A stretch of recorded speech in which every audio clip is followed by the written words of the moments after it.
नमस्कार, मैं अरविंद। एक बार फिर आप सभी का स्वागत है A2 कक्षा की इस कक्षा में। हम सभी इस क्लास में राजनीति विज्ञान के जो पाश्चात्य विचारक हैं, उनसे संबंधित प्रश्नों पर चर्चा करेंगे। तो आइए आज की कक्षा का पहला प्रश्न देखते हैं। पहला प्रश्न आपका, प्लेटो की शिक्षा की योजना के विषय में निम्न में क्या तथ्य सही नहीं है? प्लेटो की जो शिक्षा योजना का विषय है उसमें क्या तथ्य सही नहीं है?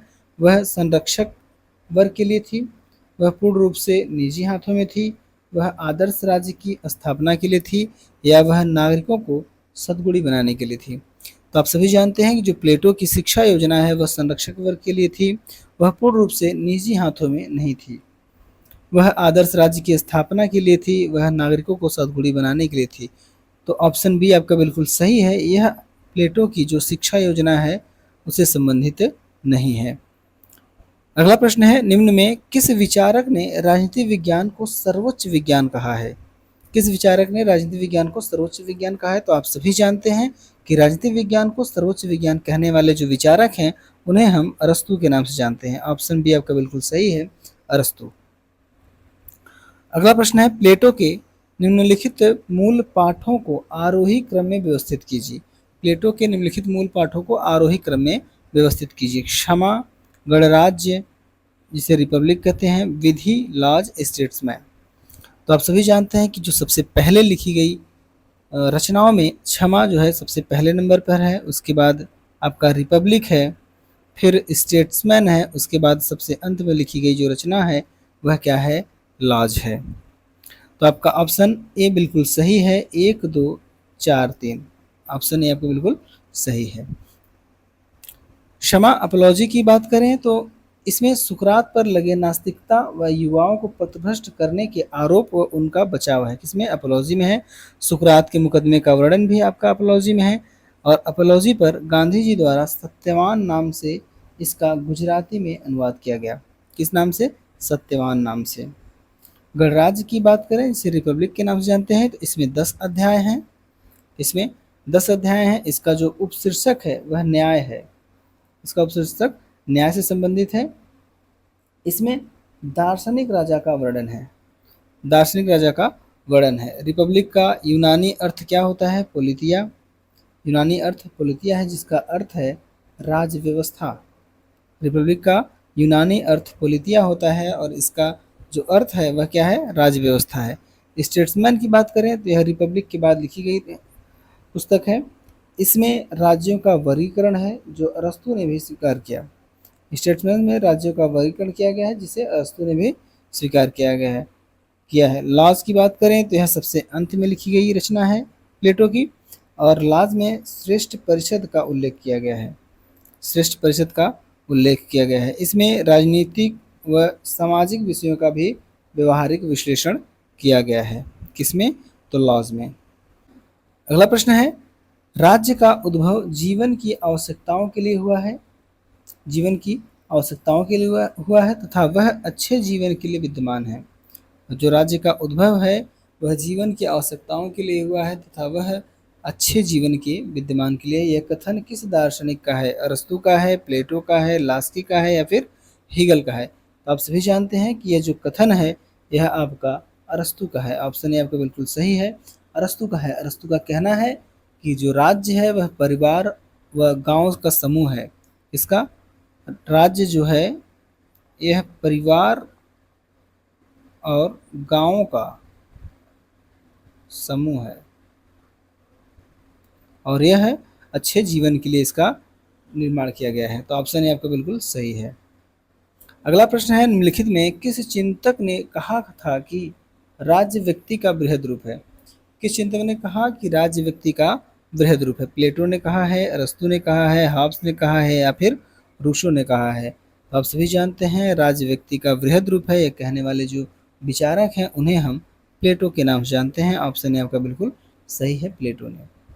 प्लेटो का कहना था कि राज्य किसी वृक्ष या चट्टान से नहीं परंतु उसमें निवास करने वाले व्यक्तियों के चरित्र से बनता है। किसने कहा यह कथन? प्लेटो ने कहा है। तो राज्य व्यक्ति का बृहद रूप है प्लेटो। अगला प्रश्न है, प्लेटो ने निम्नलिखित पुस्तकों में किसमें मिश्रित संविधान की अवधारणा का उल्लेख किया है? मिश्रित संविधान की अवधारणा का उल्लेख उसने किसमें किया है? द रिपब्लिक में, लॉज में, स्टेट्समैन में या फिर पॉलिटिक्स में? तो आप सभी जानते हैं कि जो प्लेटो ने मिश्रित संविधान की अवधारणा का उल्लेख किया है वह आपके द लॉज में किया है। ऑप्शन बी आपका बिल्कुल सही है, लॉज में। अगला प्रश्न है, अनुपातिक समानता का सिद्धांत सर्वप्रथम किसने प्रतिपादित किया? तो अनुपातिक समानता का जो सिद्धांत है सर्वप्रथम किसने अनुपादित किया है? तो अरस्तू ने किया है, लॉक ने किया है, ग्रीन ने किया है या फिर लास्की ने? तो आप सभी जानते हैं कि अनुपातिक समानता का जो सिद्धांत है इसे सबसे पहले प्रतिपादित करने वाले जो विचारक हैं उन्हें हम अरस्तू के नाम से जानते हैं। तो ऑप्शन ए आपका बिल्कुल सही है, अरस्तू। अगला प्रश्न है, अरस्तू का जन्म उत्तरी यूनान में कहाँ पर हुआ था? उत्तरी यूनान में कहाँ हुआ था? मेसिडोन में, चालसी में, स्टैगिरा में या फिर एथेंस में? तो आप सभी जानते हैं कि अरस्तू का जन्म स्टैगिरा में हुआ था। ऑप्शन सी आपका बिल्कुल सही है, स्टैगिरा। अगला प्रश्न, निकोमाचुस किस राजा के दरबार में दरबारी चिकित्सक था? निकोमाचुस किस राजा के दरबार में दरबारी चिकित्सक था? अमीनदास, अलेक्जेंडर, सिराक्यूज या फिर जेनोक्रेटस? तो आप सभी जानते हैं कि जो निकोमाचुस है यह अरस्तू के पिता हैं और यह अमीनदास अमीनदास तृतीय के दरबार में क्या थे? दरबारी चिकित्सक थे। ऑप्शन ए आपका बिल्कुल सही है, अमीनदास। निकोमाचुस अरस्तू के पिता थे। वे मेसिडोनिया के शासक अमीनदास तृतीय के दरबार में दरबारी चिकित्सक थे। अगला प्रश्न है, निम्न में किसने कहा कि आदमी एक राजनीतिक जानवर है? Man is a political animal. आदमी एक राजनीतिक प्राणी है। किसने कहा? प्लेटो ने कहा, चाणक्य ने कहा, सुकरात ने कहा या फिर अरस्तू ने कहा? आप सभी जानते हैं कि man is a political animal कहने वाले जो व्यक्ति हैं वह आपके अरस्तू हैं। ऑप्शन डी आपका बिल्कुल सही है, अरस्तू। अगला प्रश्न है, निम्नलिखित में किसने प्लेटो की पुस्तक रिपब्लिक को शिक्षा पर एक ग्रंथ कहा है? प्लेटो की जो पुस्तक रिपब्लिक है उसे शिक्षा पर एक ग्रंथ कहने वाले जो विचारक हैं कौन है? जे रूसो हैं, थॉमस हॉब्स हैं या फिर जॉन लॉक हैं या फिर इमैनुअल कांट हैं? तो आप सभी जानते हैं कि रिपब्लिक को शिक्षा पर एक ग्रंथ कहने वाले जो विचारक हैं उन्हें हम जे रूसो के नाम से जानते हैं। रूसो के नाम से जानते हैं। ऑप्शन आपका बिल्कुल सही है। अगला प्रश्न है, राजनीतिक अव्यवस्था की प्रकृति और कारणों पर चर्चा करने वाले पहले राजनीतिक विचारक कौन थे? राजनीतिक व्यवस्था की प्रकृति और कारणों पर चर्चा करने वाले पहले राजनीतिक विचारक कौन हैं? डेमोक्रिटस हैं, डेमोक्रिटस हैं या सुकरात हैं, अरस्तू हैं या फिर प्लेटो हैं? तो आप सभी जानते हैं कि राजनीतिक व्यवस्था की प्रकृति और कारणों पर चर्चा करने वाले जो पहले राजनीतिक वैज्ञानिक हैं वह कौन है? अरस्तू हैं। ऑप्शन सी आपका बिल्कुल सही है, अरस्तू। अगला प्रश्न है, अरस्तू से संबंधित निम्नलिखित कथनों पर विचार कीजिए। अरस्तू के लिए मनुष्य प्रकृति से एक सामाजिक और राजनीतिक प्राणी है। बिल्कुल सही है यह। मानव प्रकृति की व्याख्या करने के लिए अरस्तू ने जून पॉलिटिकन शब्द का प्रयोग किया। ये भी बिल्कुल सही है। तो एक और दो दोनों सही हैं। तो ऑप्शन सी आपका बिल्कुल सही है, पहला और दूसरा दोनों सही है। जून पॉलिटिकन जो शब्द है इसका अर्थ क्या होता है? राजनीतिक प्राणी होता है, पॉलिटिकल एनिमल। जून पॉलिटिकल का अर्थ क्या है? राजनीतिक प्राणी। अगला प्रश्न है, प्लेटो ने संबंधित निम्नलिखित कथनों पर विचार कीजिए। प्लेटो से संबंधित निम्नांकित कथनों पर विचार कीजिए।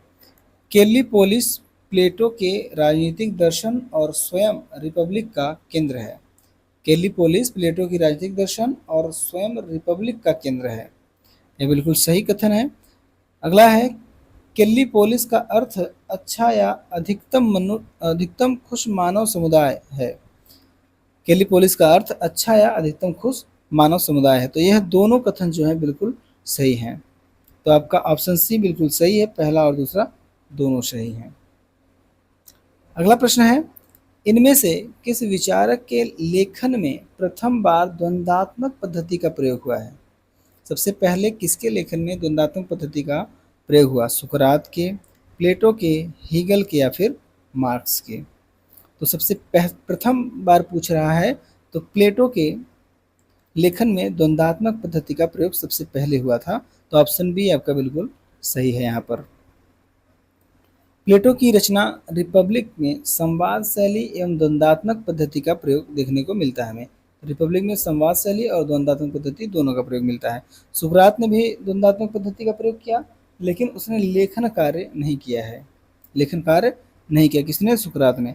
हीगल और मार्क्स तथा हॉब्स ने भी द्वंद्वात्मक पद्धति का प्रयोग किया है, लेकिन मात्रा जो थी वो बिल्कुल न्यून थी। अगला प्रश्न देखते हैं। निम्नलिखित में कौन सी शिक्षा के बारे में प्लेटो द्वारा दिए गए सिद्धांत की विशेषताएं हैं? पहला है, यह सामाजिक सदाचार तथा सत्य की अनुभूति का साधन है। तो शिक्षा के बारे में बात कर रहे हैं तो यह सामाजिक सदाचार तथा सत्य की अनुभूति का एक साधन है, बिल्कुल सही है। बचपन से लेकर 6 वर्ष की उम्र तक प्राथमिक शिक्षा प्रारंभ होती है, ये भी बिल्कुल सही है। सार्वजनिक परीक्षा 20 वर्ष की उम्र में होती है, ये भी बिल्कुल सही है। और 30 वर्ष की उम्र में दूसरी चयन परीक्षा होती है, ये भी बिल्कुल सही है। तो ऑप्शन आपका ए बिल्कुल सही है, पहला, दूसरा और चौथा। ऑप्शन ए आपका बिल्कुल सही है। अगला प्रश्न है, निम्नलिखित में कौन सा सर्वप्रथम सिद्धांतवादी था जिसने सरकारों का एक सुव्यवस्थित वर्गीकरण प्रस्तुत किया? किसने सरकारों का एक सुव्यवस्थित वर्गीकरण प्रस्तुत किया है? प्लेटो ने किया है, बोंदा ने किया है, या फिर मैकियावेली ने, या फिर अरस्तू ने? तो आप सभी जानते हैं कि जो सरकार को सुव्यवस्थित करने का कार्य किया है किसने किया है? अरस्तू ने किया है। तो ऑप्शन डी आपका बिल्कुल सही है, अरस्तू। अगला प्रश्न है, निम्नलिखित में चिंतकों में से कौन असमानता का समर्थन करता है? निम्नलिखित चिंतकों में कौन असमानता का समर्थन करता है? अरस्तू करता है, हब्स करता है, लास्की करता है, या फिर रूसो करता है?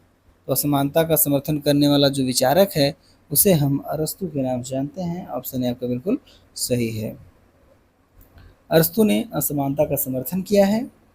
अरस्तू के अनुसार समानों के साथ समान तथा असमानों के साथ असमान व्यवहार करना चाहिए, यह अरस्तू का विचार है। अगला प्रश्न है, प्लेटो की दार्शनिक शिक्षा में कौन सा विषय सम्मिलित नहीं है? तो प्लेटो की दार्शनिक शिक्षा में कौन सा विषय सम्मिलित नहीं है? अंकगणित, बीजगणित, खगोल शास्त्र या संवाद शास्त्र? कौन सा इसमें शामिल नहीं है? तो आप सभी जानते हैं कि प्लेटो की जो दार्शनिक शिक्षा है उसमें बीजगणित का वर्णन कहीं नहीं है। तो ऑप्शन बी आपका बिल्कुल सही है, बीजगणित सम्मिलित नहीं है। प्लेटो की दार्शनिक शिक्षा में 3 विषयों को शामिल किया गया, किसको? अंकगणित को, खगोल शास्त्र को और संवाद शास्त्र को, जैसा कि आप सभी जानते हैं। तो अगला प्रश्न देखते हैं। अगला प्रश्न है, निम्नलिखित गुणों में से अरस्तू के अनुसार शासक के लिए कौन सा विशिष्ट है? शासक के लिए कौन सा विशिष्ट है? क्या विशेषता होनी चाहिए शासक की? साहस होना चाहिए, न्याय, संगम, या फिर विवेक? तो अरस्तू की बात कर रहे हैं, तो अरस्तू के अनुसार एक शासक की जो विशिष्टता होनी चाहिए वह न्याय होना चाहिए। ऑप्शन बी आपका बिल्कुल सही है, न्याय। अगला प्रश्न है, निम्नलिखित में से प्लेटो किसके लेखक थे?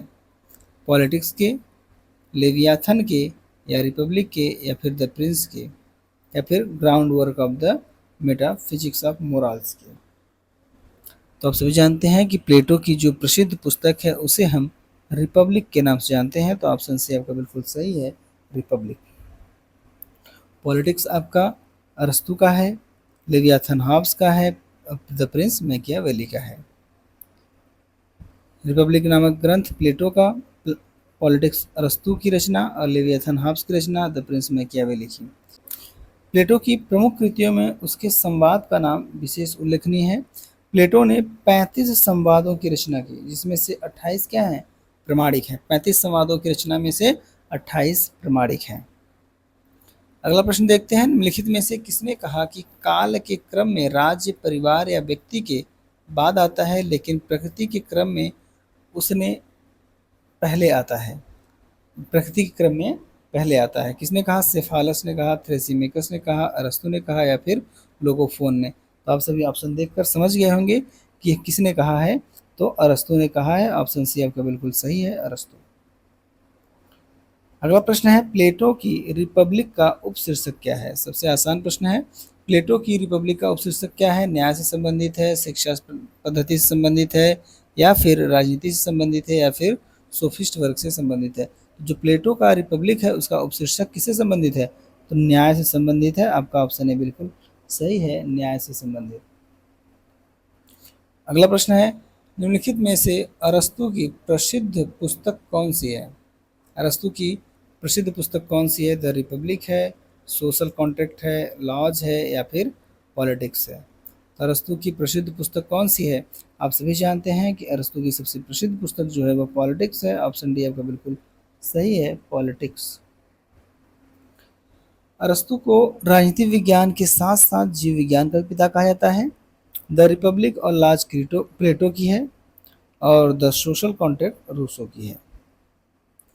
अगला प्रश्न है, प्लेटो ने एक आदर्श राज्य की जनसंख्या निश्चित की है। प्लेटो ने आदर्श राज्य की जनसंख्या कितनी निश्चित की? 1800 व्यक्ति होने चाहिए उस राज्य में, या 5040 होने चाहिए, या फिर 10,000 होने चाहिए, या फिर 20,000 होने चाहिए। तो आप सभी जानते हैं कि जो प्लेटो का आदर्श राज्य है उसमें जनसंख्या का जो निश्चय इसने किया है, निश्चित किया है, वह 5040। ऑप्शन बी आपका बिल्कुल सही है, 5040 व्यक्तियों को निर्धारित किया है। अगला प्रश्न है, किसे पहले स्वप्नलोकी राजनीतिक विचारक के रूप में माना जाता है? किसे स्वप्नलोकी राजनीतिक विचारक के रूप में माना जाता है? अरस्तु को, लाक को, प्लेटो को, जीएस मिल को। तो स्वप्नलोकी विचारक के रूप में जिसे सबसे पहले माना गया वह है प्लेटो, और प्लेटो को स्वप्नलोकी या कल्पनालोकी जो कहने वाले विचारक हैं उन्हें हम मैक्सी के नाम से जानते हैं। किस नाम से? मैक्सी ने प्लेटो को स्वप्नलोकी विचारक कहा है। अगला प्रश्न है, नागरिकता की अवधारणा में किसने गुलामों को बाहर रखा? तो गुलामों पर जो अवधारणा देने वाले विचारक हैं कौन है? प्लेटो हैं, अरस्तु हैं, हॉब्स है, या फिर ऑस्टिन। तो आप सभी जानते हैं, ऑप्शन देखकर आप समझ गए होंगे कि जो गुलामों को बाहर रखा गया है नागरिकता की अवधारणा से वो कौन है? अरस्तु ने रखा है। तो ऑप्शन बी आपका बिल्कुल सही है, अरस्तु। अगला प्रश्न है, पॉलिटिक्स पुस्तक को किसने लिखा, जिसे राजनीतिक विचारकों की एक महान कृति माना जाता है? पॉलिटिक्स को राजनीतिक विचारकों की एक महान कृति माना जाता है। यह रचना किसकी है? आप सभी जानते हैं कि रचना किसकी है, तो अरस्तु की है। ऑप्शन सी आपका बिल्कुल सही है, अरस्तु की रचना है पॉलिटिक्स। अगला प्रश्न है, निम्नलिखित में से कौन से दो सही हैं? कौन से दो सही हैं? इसमें से दो ही सही हैं। कौन सही हैं? प्लेटो ने अधिकारों की तुलना में कर्तव्यों पर अधिक बल दिया, ये तो बिल्कुल सही है। उसका आदर्श राज्य केवल एक विचार था, न कि वास्तविकता, ये भी आपका बिल्कुल सही है। उसका जो राज्य था वह एक आदर्श राज्य था, वास्तविकता में ऐसा कुछ नहीं था। वह नारीवादी था नहीं, वह नारीवादी था। उसने वर्ग राज्य की बात कही, वर्ग राज्य की बात इसने नहीं की। तो ए और बी आपका बिल्कुल सही है। तो ऑप्शन ए बिल्कुल सही है, ए और बी। अगला, प्लेटो अपने प्रसिद्ध अन्य रिपब्लिक में अपने आदर्श राज्य को प्रस्तुत करता है। वास्तविक राज्य को अपनी पुस्तक लाज में प्रस्तुत करता है, और इसमें कानून को क्या करता है? सर्वोच्च स्थान देता है। किसमें? लाज में। रिपब्लिक में दार्शनिक शासक की बात करता है। प्लेटो के अनुसार न्याय जो है वह प्रत्येक व्यक्ति को अपने कर्तव्यों का पालन करना तथा दूसरों के कार्य में हस्तक्षेप न करना है। तो प्लेटो के अनुसार न्याय क्या है? प्रत्येक व्यक्ति द्वारा अपने कर्तव्यों का पालन करना तथा दूसरों के कार्यों में हस्तक्षेप न करना ही प्लेटो का न्याय है। और इसने अधिकारों की तुलना में कर्तव्यों पर क्या किया? अधिक जोर दिया। इसने प्लेटो ने अधिकार की तुलना में कर्तव्य पर अधिक जोर दिया है इसमें। अगला प्रश्न है, आकृति का सिद्धांत थ्योरी ऑफ फॉर्म जिसे कहते हैं, और गुफाओं का रूपक एल्गरी ऑफ केव्स निम्नलिखित में किससे संबंधित हैं? प्लेटो से संबंधित है, अरस्तु से संबंधित है, मैकियावेली से, या फिर हॉब्स से? तो आप सभी जानते हैं कि आकृति का सिद्धांत तथा गुफाओं का जो रूपक है इससे आपके प्लेटो संबंधित है। ऑप्शन ए आपका बिल्कुल सही है। आकृति का सिद्धांत, गुफाओं का रूपक, यह किससे संबंधित है? प्लेटो से।